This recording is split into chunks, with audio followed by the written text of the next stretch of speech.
or whatever time that you actually watch our stream. And welcome. Again, thank you so much, Mr. Callejas, for making this possible. We sincerely appreciate this and all the work that the Chamber of Commerce does for the Hispanic Latinx community and the community at large. As a whole, we are truly in this together in this pandemic. I have the honor of speaking to you all today and introducing two of my beloved co-workers, Dr. Lucinda Chan, who is our pharmacist project, who is our senior operations manager for this project, which we call the Toro Cares, or the Toro Child and Adult Resource Education and Support Mobile Vaccination Program, which really is a long way of saying we'll actually come out to help get you vaccinated. We'll load up the van, we'll come out to where you need to, where you are, where you're comfortable, and to speak in a language that you're comfortable with, and will accept us and speak with us, engage with us to help vaccinate you. I also have the honor of introducing Dr. Fatima Hernandez, who's not only one of our Toro graduates, a beloved student of ours, but now a co-worker, a doctor of pharmacy along with us, who is just a delight and actually an inspiration to us and how she's connected with the Hispano-American community, the Latinx community, and sharing her story and her personal trials and tribulations with COVID-19. Thank you again for opening up your time with us and sharing with us. And if any time you have questions regarding this, please feel free to ask us. If there's questions that you want answered in Spanish, we are more than happy to help translate that and make that possible. We want to make this program valuable to you because we truly care as our program, as healthcare practitioners, as pharmacists, as a mission in our university for Touro University of California out of Vallejo, and just as people that are part of your community. So with that, we'll go ahead and get started. Thank you again.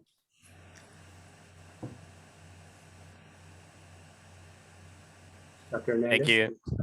Dr. Hernandez, okay. There.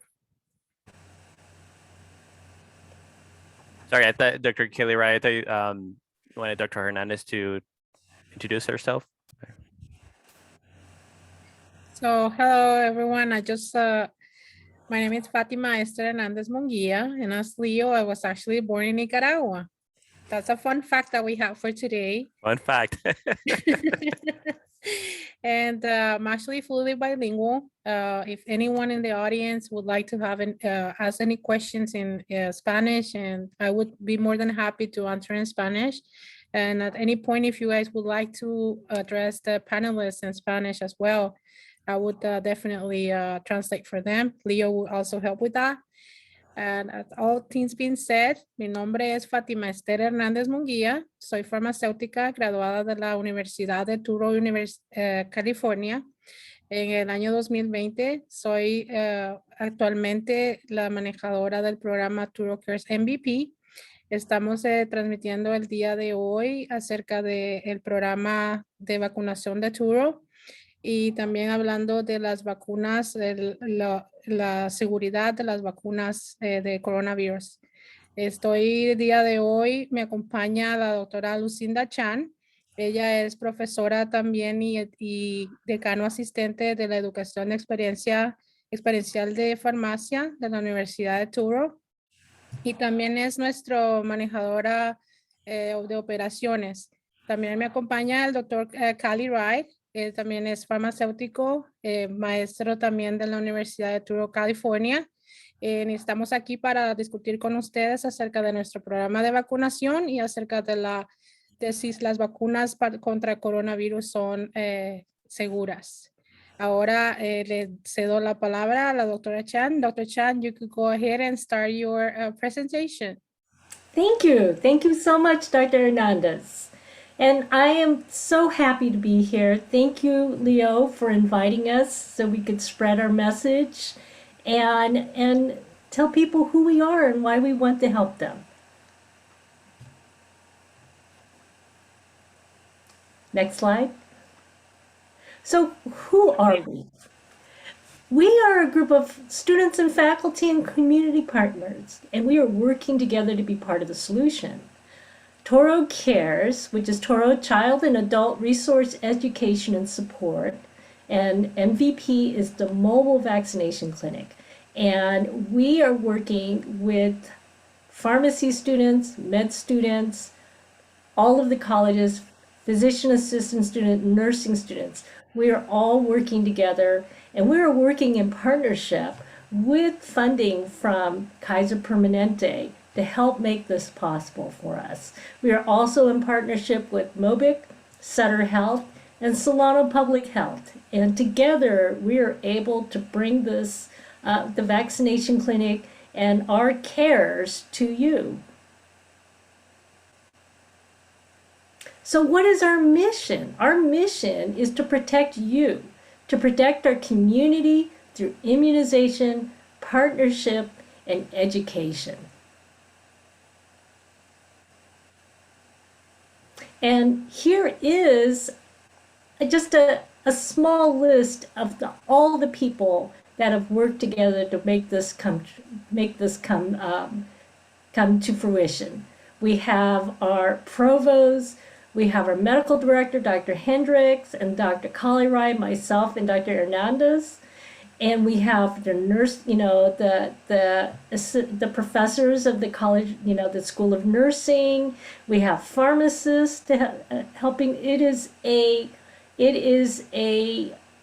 very unique group where we are all working together, doctors, nurses, pharmacists, physician assistants, to bring this care to you. We also have what we call the Toro Ambassador Vaccine Program. And these are very highly trained Toro students. They are medical students, they are pharmacy students, they are physician assistant students, nursing students, and they are very highly trained in providing vaccine, which means they draw up the vaccine from the vial, they prepare the vaccine, they can administer the vaccine, register asking very key questions when you first register, and as well as observe after you get your vaccine. They are also such a talented group of students. They speak English, Spanish, Tagalog, Vietnamese, Japanese, and Punjabi. We couldn't be luckier to have such an amazing group of students with us. And so now that you know who we are, I'd like to introduce Dr. Fatima Hernandez to give you what we have done. What are the demographics? Thank you, Dr. Chan. And to continue with our discussion, we just wanted to make sure that you guys know what we've been doing or impact in the community. Touro Cares, actually, we have held about 32 pop-up clinics around Solano County. We actually have had about 467 volunteers present at every event in total. And also we had volunteers 900 hours in all these 32 pop-up clinics that we'd had. This is just a rough estimate. It's based on 4-hour shift per volunteer. Usually we do fully staff or clinics with Touro volunteers. And Dr. Hernandez, just for our audience, if you can please go back to the previous slide. I don't know if you're going to go into a little bit later, but can you explain a little bit what does entail pop-up clinics? What does it entail? What services are provided when this happens? Yeah, so the pop-up clinics are usually like mini clinics that we run in the community. Usually we do put it on an accessible area or any event that it's running around Solano County. And what we offer is actually free vaccines, free COVID-19 vaccines to anyone that is 12 years and over. And also we offer education. But since we have pharmacists, we have doctors, nurses, we actually are able to answer vaccine related questions, and we're able to provide also that extra when we're like in the community.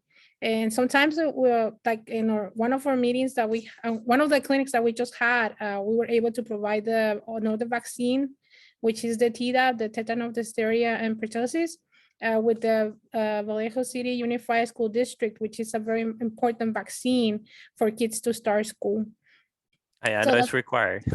Yes, it is required. So we actually were able, with the help of one of our nursing faculty, to get the vaccines, the Tdap vaccines, in order for us to be able to help students from BCUSD. So what we did is volunteer our time to administer the vaccines. Got it. So pop-up vaccines will be events that are held up in different locations within the county. It seems that the focus is to provide free vaccines, free COVID-19 vaccines, but depending on the events, there may be other services provided, like the Tdap vaccine that you mentioned recently. That is correct. Absolutely correct, Mr. Callejas, that's absolutely correct. What we've done is we've actually been able to go to parks and services. We've been able to go there. We've been able to go to local schools in the community, as well as to local churches and temples. What we really want to do is we want to make sure that we're there where people feel comfortable, that it's easy for them that it's accessible, that they can go ahead and attend these clinics, and to provide absolutely free of charge, regardless of any immigration status, regardless of whether you have insurance or not.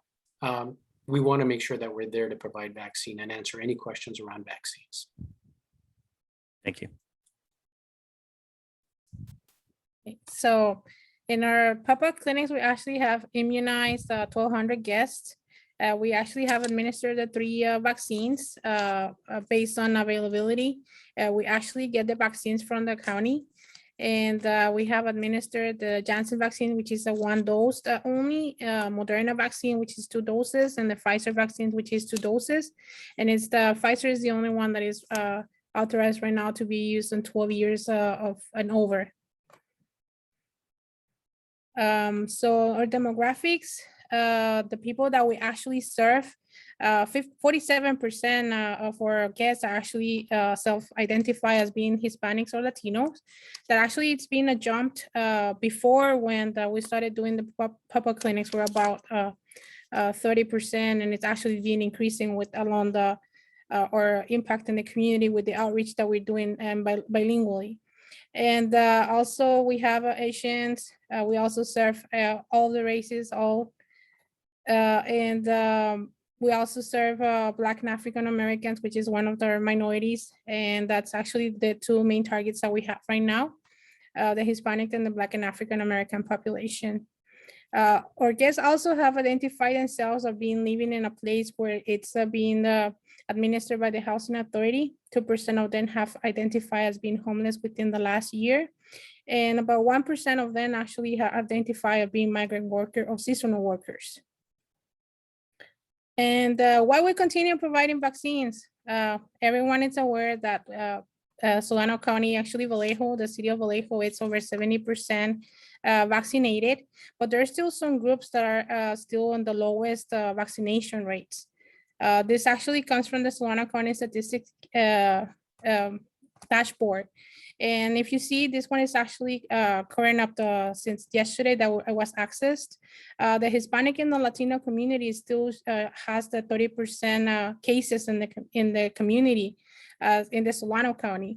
And actually, we do have the highest COVID-19 case rate, followed by people that identify white and other races. But something important that I want to mention is that some of the Hispanic and Latino population, they also self-identify themselves as white. And that's the reason why I think that actually this 30% could be even higher, since they might just say that they mark as white without saying or displaying that they're actually Hispanic or Latino origin. So Dr. Hernandez, a moment on that slide. I think that's really important to recognize. What does this mean, the case by race? What does this mean? Does this mean that people are getting vaccinated or are they getting sick? This is who is getting sick. This actually, it's the how many people are getting sick in the Solano County.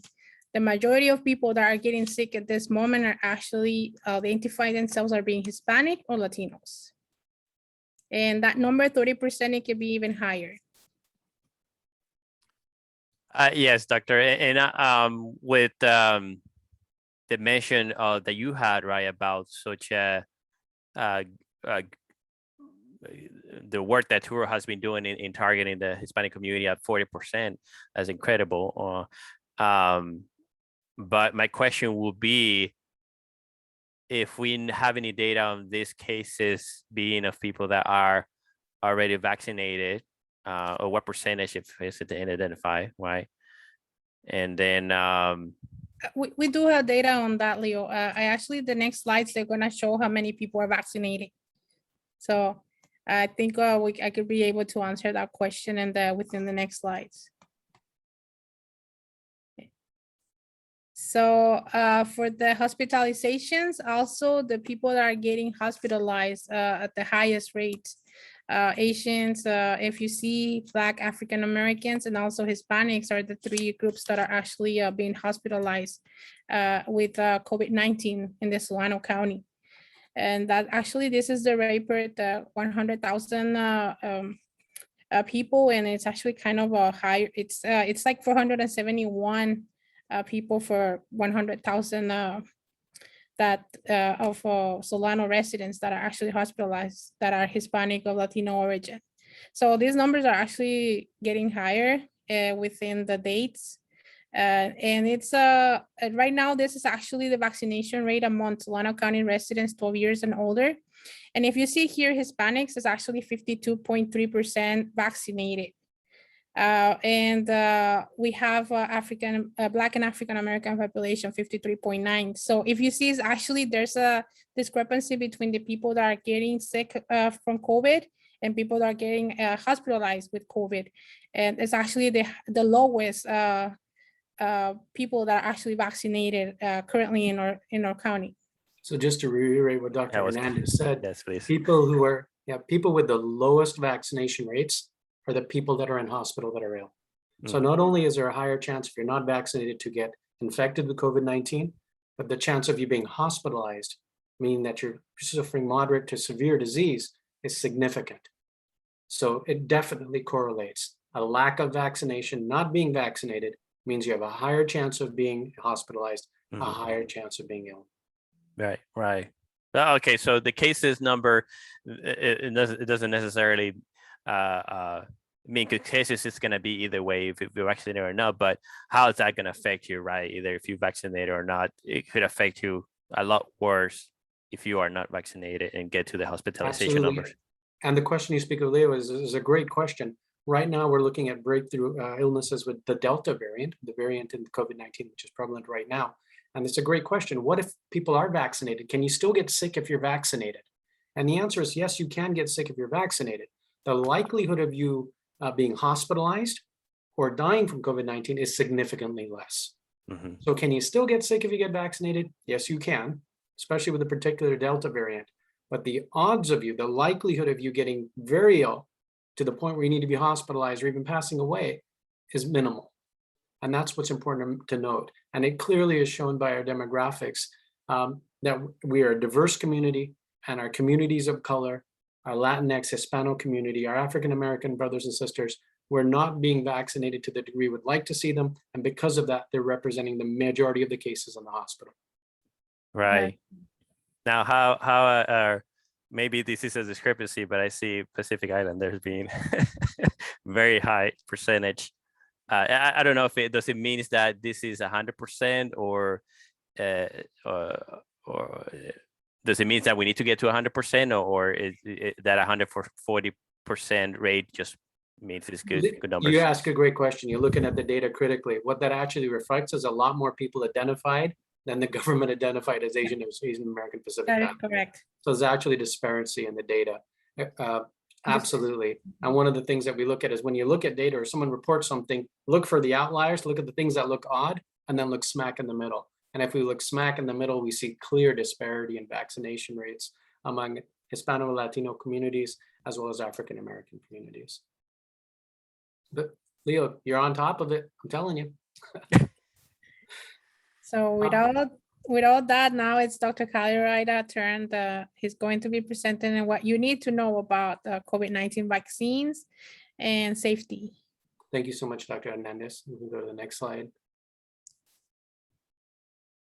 So what do you know? What are the barriers we have? A lot of times you hear of something called vaccine hesitancy. And what's a fancy way of saying people are just not sure they want to be vaccinated, or they may be not sure because of what they've heard in their community, and maybe what they've seen on the internet, and maybe what they've seen or thought they've heard on the news, or what they've had in their friends or families.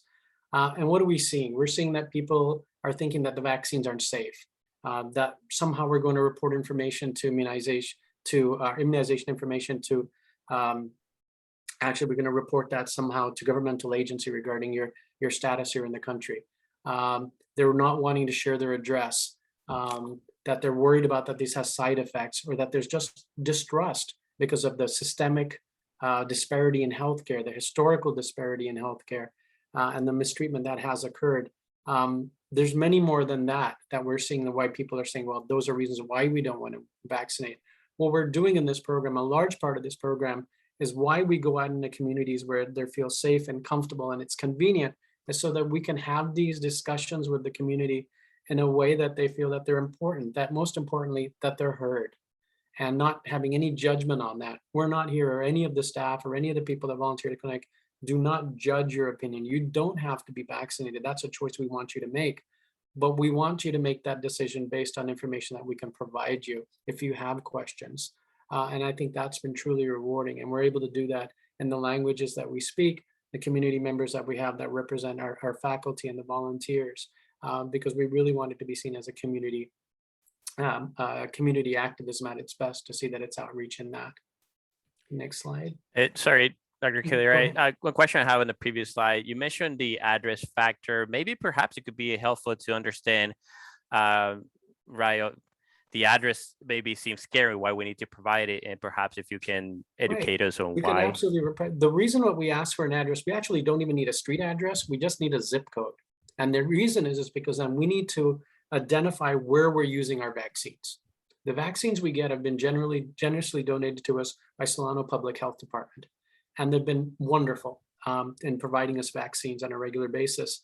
To account for that data, and everybody's asking about the vaccine card and the vaccine passport, to have that shown appropriately, we need to put in a zip code. So if we do, as simple as the only information we really need is a name, a date of birth, and a zip code. That is the core information that we're required. We do not need information, any other information at all about immigration status, your data, any other information is not necessary at all for the clinics that we run. Thank you. You're welcome. What are we doing to increase vaccination rates in my minority groups? And we talked about it. We're recruiting bilingual volunteers. If you want to volunteer, you want to help us volunteer, you're a licensed professional in medicine, pharmacy, nursing, physician assistance programs, respiratory therapists. If you want to volunteer, reach out to us. If you speak a language, perfect. We're always looking for bilingual volunteers. Our bilingual volunteers are able to engage in conversations with the guests that we have. We call them guests, not patients. We're creating videos. We have this wonderful group of student ambassadors, which are trained students who are medical students, pharmacy students, nursing students, physician assistant students, and public health students who help make videos on Facebook to help post those. We have junior ambassadors, high school students that are joining our programs. We have listed a Facebook page. We have some of those videos there. We're accessible to people who are experiencing hardship. We actually do some wonderful work with Faith Food Fridays, which is a group available in Vallejo, which reaches out to individuals that may not have permanent housing right now, may be suffering some hard time economically. Not only do we deal with minorities, we deal with those that are somehow, those that we kind of segregate against because of socioeconomic class. We want to remove any of those barriers, so we reach out to any of those, and we partner within organizations to create more pop-up clinics in the areas, such as churches and local community organizations that do outreach already. And Dr. sorry, go for a question if you back at Kelly. You mentioned volunteers that want to help, and not sure if you're going to be providing this information later. What's the best way for them to contact if they want to help? Dr. Hernandez, maybe you can correct me wrong. Can they interact with us on our Facebook page? So the best way will be to send a message to the Facebook page. And again, we can, I'm going to share in the comments then, so we can put that in there. And then previously you have mentioned that I saw a note about creators or ambassadors that want to make a video. And then I saw the link to the Facebook page. So that means that creators that want to make videos to educate related to COVID-19 safety can send videos to that page as well. We create videos with our student ambassadors, but if people have ideas for populations that they want to reach out to, or an idea for a video, definitely reach out to us. We'll partner with you. We'll help make that happen. If you think you have an idea that can help vaccinate a population, we want to hear it. We want to work with you. Either if it's a video or an event that people will know that it would attract a vaccination numbers provided, bring it to and message the Absolutely. Facebook page. Okay. Absolutely. We want to make sure that vaccinations are available to all populations and all people that want them, or at least have a discussion around the safety of them.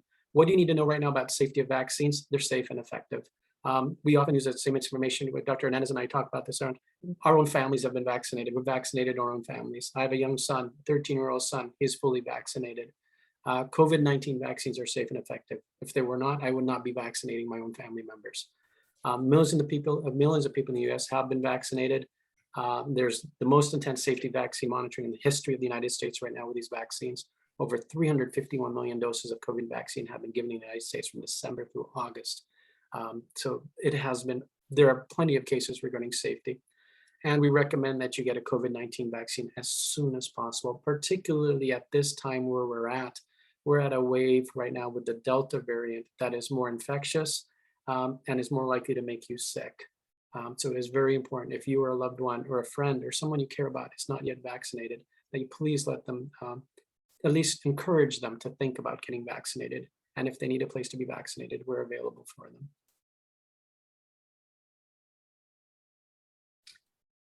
What do we know? We know that 99% of all COVID-19 cases happen to people that are not vaccinated. So if there were 100 people that were infected, 99 of them did not get vaccinated.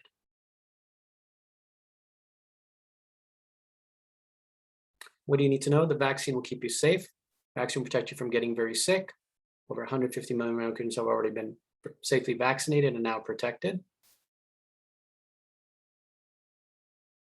Side effects. Side effects are common, and usually they're side effects based upon your body mounting an immune response.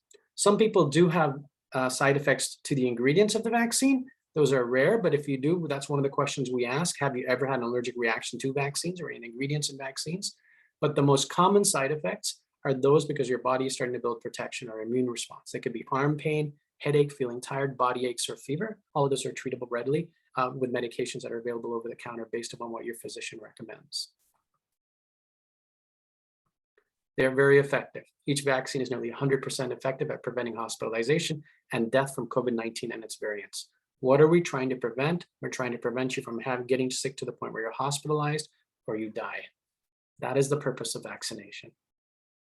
And Dr. Sari, I think that help answers, and we cover some of these questions from Rinder. What are some concerns as to why people are not receiving the vaccine? I don't know if that question relates to the fact or the issue, right? Perhaps getting vaccinated, or not sure if you're referring to what are some concerns as to why people are not receiving the vaccine, more of trying to think of the fact of why they're not getting vaccinated. I think some of the things great. I think some of the things are reasons why what we've noticed, people have shared with us and why they're not getting vaccinated is they feel that it's not safe. And I think with the data that we've just demonstrated, the number of people that have been vaccinated, not only in the US, but worldwide, has proven that it is safe and effective. They feel that somehow that the vaccine was rushed to market. This vaccine has actually was made available through an expedited process, or it was quickly brought to market, but no shortcuts were made in as far as examining its safety. And now we've had the vaccine since at least January, where most people have had that available, or since late December. So we have a number of months now that we've had this widely used. Also misconceptions or sometimes mistruths that have been shared over social media regarding the effectiveness or safety of vaccines, and some common misconceptions regarding how the vaccines themselves work.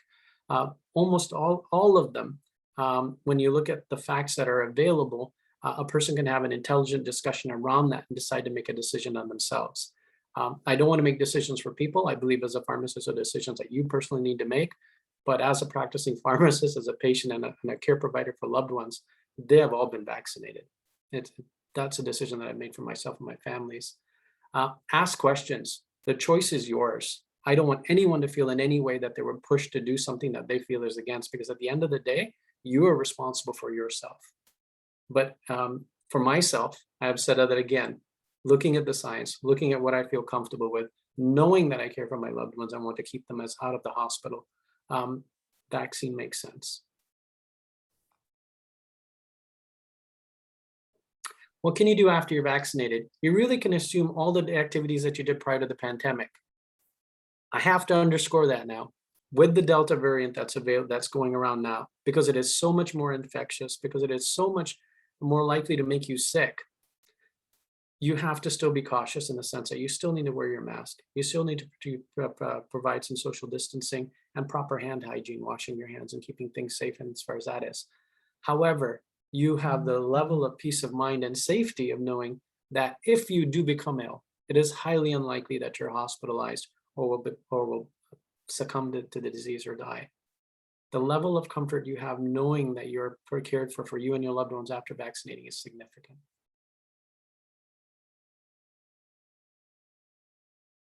And what I want to do now is I want to turn this over to someone that is just more than just a coworker to me, more than just a student or a former student. Truly, this has become my hermanita, as we call it. We tease each other. We often will, first thing in the morning, we have a text, the last thing at night, we text.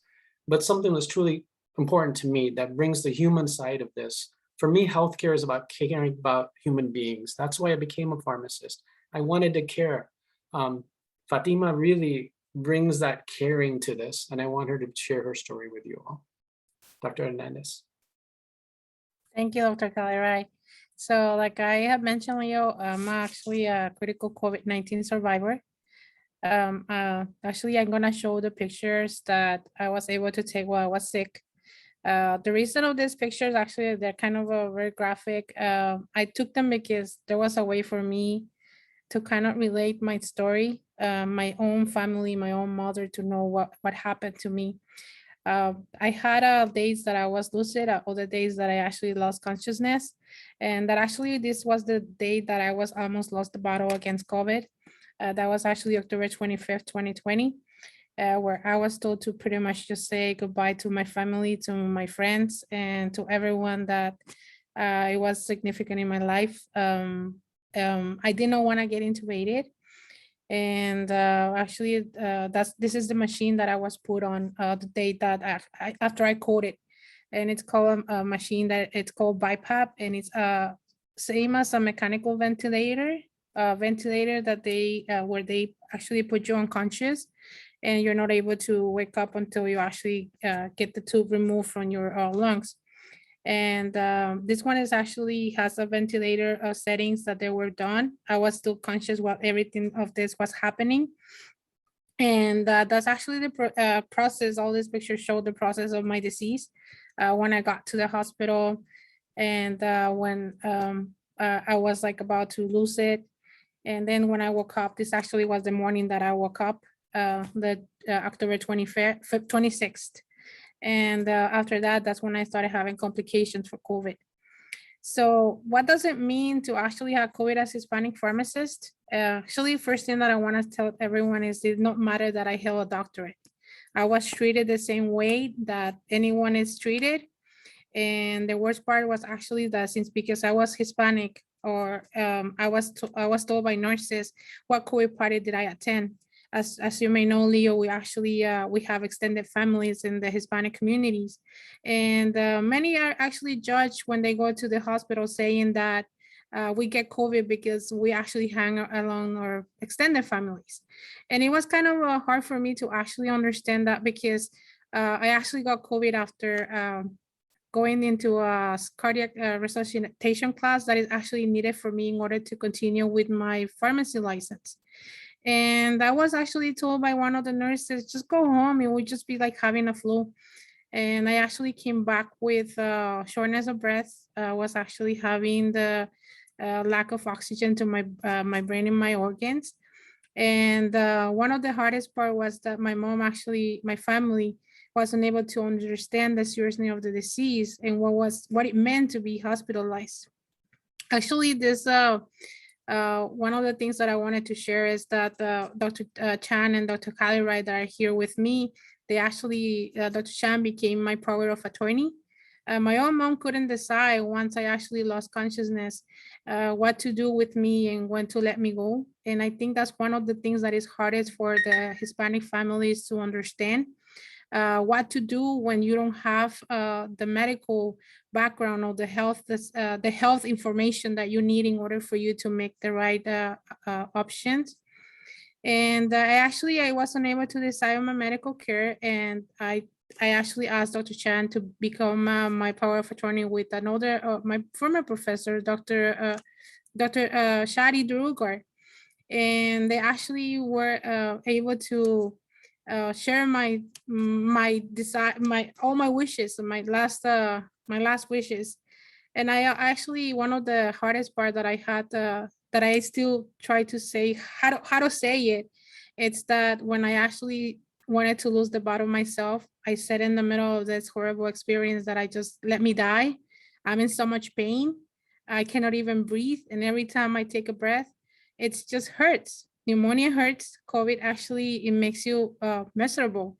And every time I was like trying to even think about my past, I was just saying, wow, it's, I just graduated from college, from the university with the PharmD. And here I am, my life is just about to end, and it doesn't matter that I'm a pharmacist. And I also had insurance and money issues because, like I said, I was just a recent graduate. And I had a lot of post-COVID-19 syndrome. This actually meant that I actually dealt a lot with headaches. I dealt a lot with balance problems. I had problems with my liver, with my kidneys. I actually, when I was in the hospital, I was told that many of my organs actually failed to the point that I needed the therapy. I had to have a physical therapy. Couldn't walk at the beginning. It took me about 3 months in order for me to walk 1 mile. And that's the reason why my job actually makes it, my own experience makes my job very personal. And that's actually the picture that I took of my mom when I woke up on the October 26th. The first person that I actually spoke to was my mom. And I don't know, that woman, like the way we say in Nicaragua, mujer pencona, she never cried. And it was amazing. I mean, I think Dr. Cadirai also, I had a horrible experience during my hospitalization. And he even was one of my person that kind of was one of my angels. I mean, I had so many angels, so many people praying for me, for my coming back again. And like the one thing that I kept fighting, and the reason why I wanted to be conscious and not to get intubated, was because I thought that if that happened, I might not be able to wake up. And COVID hurts. Like I said, pneumonia hurts. It actually, it's so much pain. Like I said, I begged the people that were in charge of my well-being to let me die. And that's one of the reasons that I make this very personal. And I don't want people to go through what I went through. Even as a pharmacist, me having a higher understanding of the disease, I was about to lose the battle. That's the reason why we want to continue immunizing, giving people the vaccines. And that's the reason why we take this very, very serious, and we want people to get vaccinated, because I don't want the minorities to be statistics, to be one more number saying that they actually lost the battle. And unfortunately, that's happening a lot. We have problems with insurance. We have problems with monies in all minority communities. And we just became one more number. And that's actually very sad. And yeah. Dr. Hernandez, it's just when you mentioned that part that you mentioned that you were going to be put into that other machine, and basically you were told to say goodbye to everyone. Yes. I mean, that's amazing. And I think you went through a little bit of your thought process where you were saying to yourself, like, wow, I'm just a recent graduate. But not sure if you can, if it's okay with you, if you can share anything else around that moment when you basically told, say goodbye to everyone. And you're going to put to sleep, and who knows if you're going to wake up or not, right? Exactly. That's actually one of the hardest part. I didn't want to lose consciousness. And one of the things that I kept doing in order for me to keep awake was to talk about the medications that I was being given, giving the nurses hell. I would tell them, that's not the right med. You have the wrong med. That's not the med. And then I will call now I call her Mama Chan. And I said, can you please call the nurse, because I think they want to kill me. So I was even hallucinating. I felt that I had a bunch of spiders around me. I felt that I actually saw my father. That's one of the stories that I do say. I asked God that if I was gonna die, that I wanted my father to come pick me up. And my father actually showed up, and I was like, okay, so I'm done. You know, this is the done deal.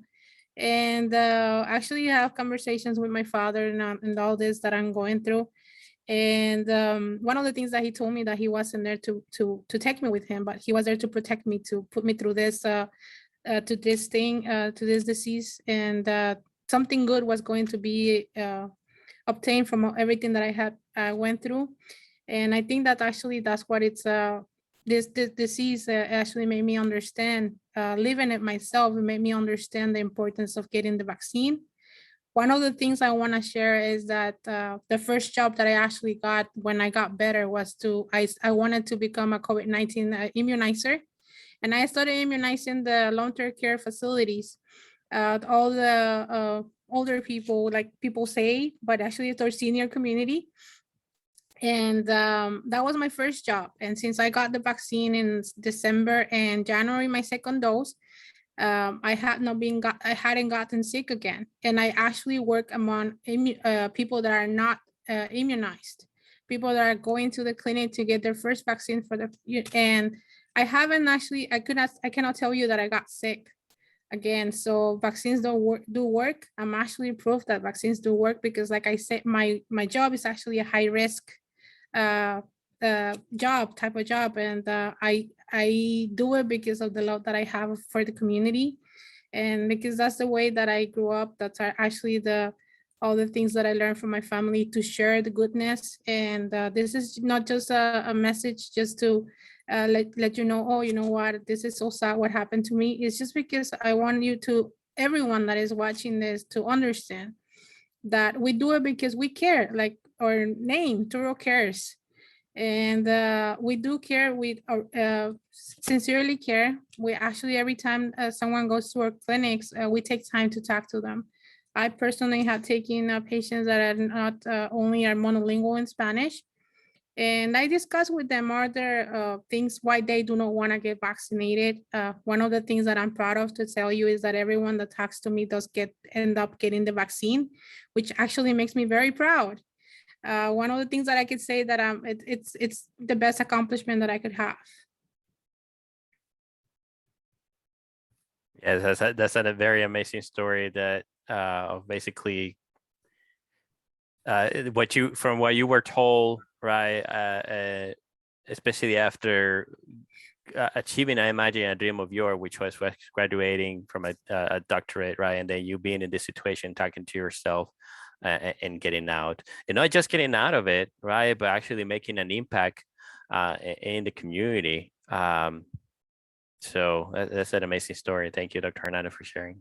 No, thank you, Leo, for having us. Dr. Chen, do you want to add anything? I know you were my power of attorney, and I think you have a right to say something, add to this Thank you. study.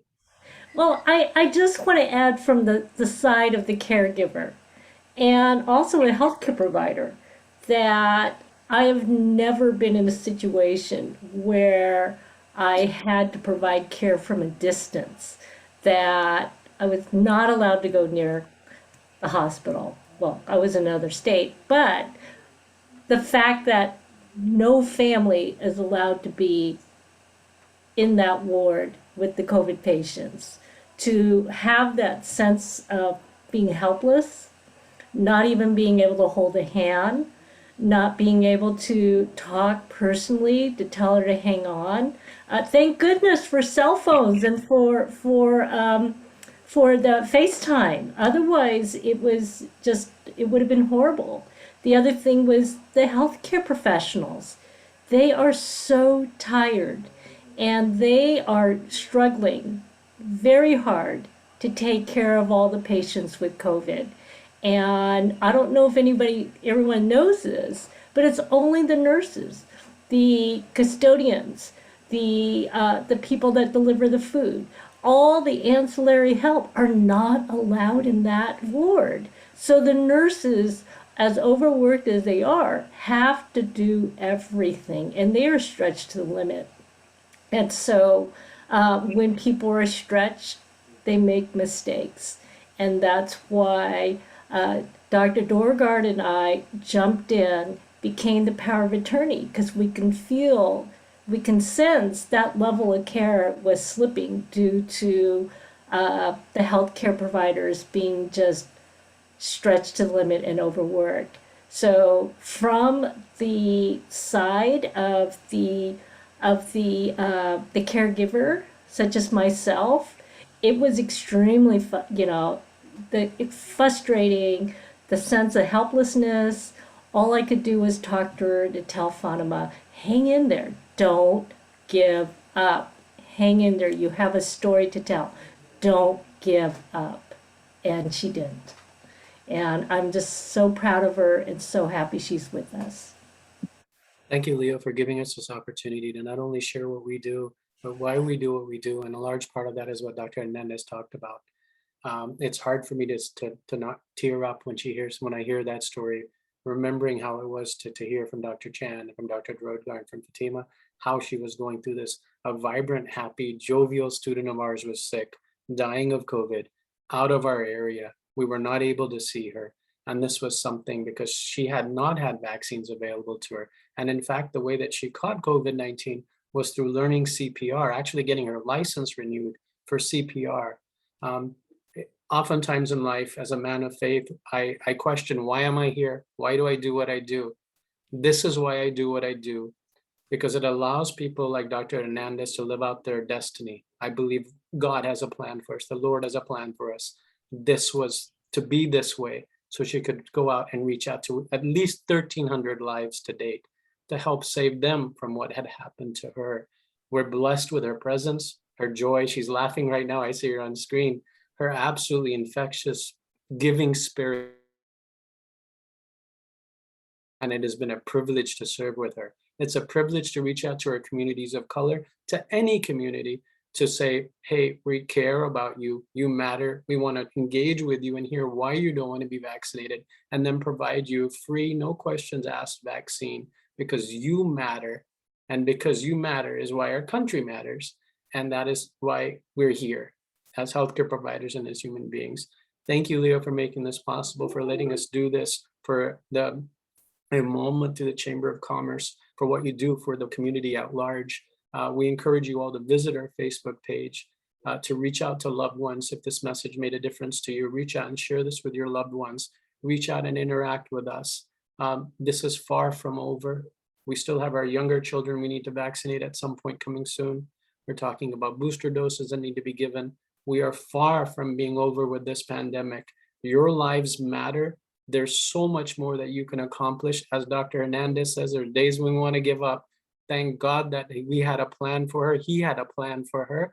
He refused to let her give up, and she's saving lives today because of that. You all matter. Your lives are just as important, and we're just privileged to be part of helping you maintain and get to the level you need to be to make that difference. So thank you, Leo, for you and for the Chamber of Commerce for making this possible. Oh, that's a pleasure. I appreciate you, right, for all of you sharing your knowledge, your expertise, your experiences out there. And obviously the fact that you're out there with the community in the front lines. And Dr. Hernandez, right, even you mentioned that after receiving the vaccine and you there helping out the community, you have been able to stay well. I'm imagining obviously a lot of it has to do you being taking all precautions, right? Continue to wear mask and all those safety measures. But that just tells us, right, how the vaccine works, and that combination obviously of us taking the precautions that are needed.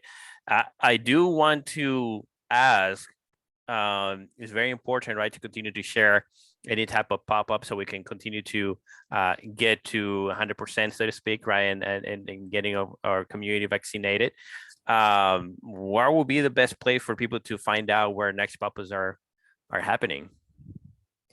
So pop-up actually, clinics. we have a pop-up clinic coming up in Vallejo at the Emmanuel Temple on August 22nd, Sunday, August 22nd. We're gonna be there from 10 to 1. We actually partner with the National Council of Neuro Women, They're actually going to be able to share books, but at the same time that we are going to be giving vaccines. Everyone is welcome. This is actually our main target right now is the youth. And anyone that is 12 and over and it's a minor actually just need to be accompanied by an adult. And like I said, we do not ask for IDs. We do not ask for insurance. And there's no excuses. If you would like to have a vaccine and you want to talk to a pharmacist or want to talk to a doctor or a nurse regarding the vaccine, you could actually, we are very accessible. You probably will find me or Dr. Chan or Dr. Kali Wright or any of our other faculty in the clinics being able to answer the questions that you want to ask before you get your vaccine. So we have that event that is happening this weekend, or Saturday you mentioned. Sunday, August 22nd at Emmanuel Temple, right, Vallejo, Yes. which you had an event already previously there, not too long ago, right? Yes. And then what's another way people can go and find out about pop-up clinics? Because I know Touro is not the other ones do it, but I believe those are posted at the Solano County Public Health, right? That is correct. We actually, since we work with the Solano County Public Health, we post all our events on the Solano County webpage. And all our events are there at the same time that other partners that are doing pop-up clinics, all the dates are actually available at that page. Right. I guess that could be a good central location to find out what the closest is to you, and obviously to stay tuned on what are some of the pop-up clinics that Touro may have.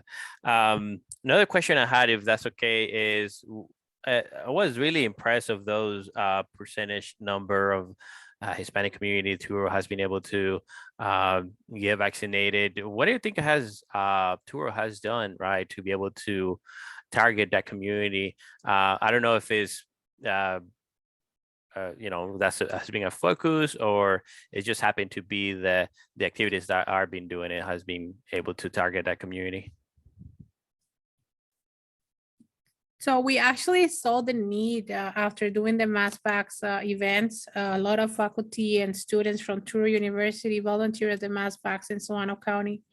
And we actually started seeing that, yes, we did arrive to 70%, but there's still some, healthcare disparities, vaccine disparities that we noticed. And that's the reason why we still do what we do, continue vaccinating, because we want to make sure that all the communities, regardless of their denomination or their sex, regarding their ethnicity, they actually are able to get vaccinated and be on the 70%, because I do believe that this is one of the ways that we're going to be able to go back to normal and be able to actually have more human interactions, because we had lost that due to the pandemic. Thank you. And yes, I did post information, right, about on the comment section where about the Touro Facebook page, so that people that wants to link up with Touro and send a message via Facebook, either for volunteering or see what Touro has coming up in the community, or even just ask questions like you mentioned, right, about the vaccine. I posted in there. So thank you. Any last comments or information you want to share? So Leo, one thing that I want to say, like Dr. Kali Wright mentioned, I actually vaccinated my own mom. You know, in the community, Hispanic community, we say that no le haces a otro lo que no quieres que le hagan a tu mamá. So I did vaccinate my own mother, and she's been safe since I actually gave her both her shots. And now she's even calling me since this morning that she watched the news that there's a booster coming up. She's like, oh, I got my vaccine in January. So it says 8 months. So when am I going to get it? And I was like, well, wait, I need to wait. So I have my own people at home that they keep me on check. And that's the only thing that I want to say, that be safe. We want you to be safe. We want you to be well. I do not want you guys, I personally do not want you guys to go through the same situation that I went through. It's painful. It's sad to think that you're going to die alone. And we want you to get your vaccine. Like I said, if you want to ask your questions, you're more than welcome to come to any of our clinics, and we'll actually have one-on-one conversations with you that time allows. Yes, thank you. And also continue to post your questions, right, in these comments, and that way we can we can send it to Touro if needed, or you can reach out to Touro directly. And again, to repeat where they can find our pop-up clinics, if they Google solanocounty.com and look under the vaccination section, there is an upcoming Mass Vax event button. Click on that, and you will get all of the next 1, 2, 3, 4, 5, 6, 7 events we have planned from now until September. Very busy month. We've been Thank you busy. again, Leo. On behalf of Touro University and the Touro Cares MVP program, thank you to you for making this possible. Thank you to our sponsors who have provided us a grant to make our work possible, to Kaiser Permanente, Sutter Health, Solano Department of Public Health, for just making this work possible. And we couldn't do this without the amazing, our angel, Dr. Hernandez. Thank you for making this possible. Thank you again. Thank you, and have a good one. Bye, everyone. Thank you. Bye-bye. Bye. Thank you.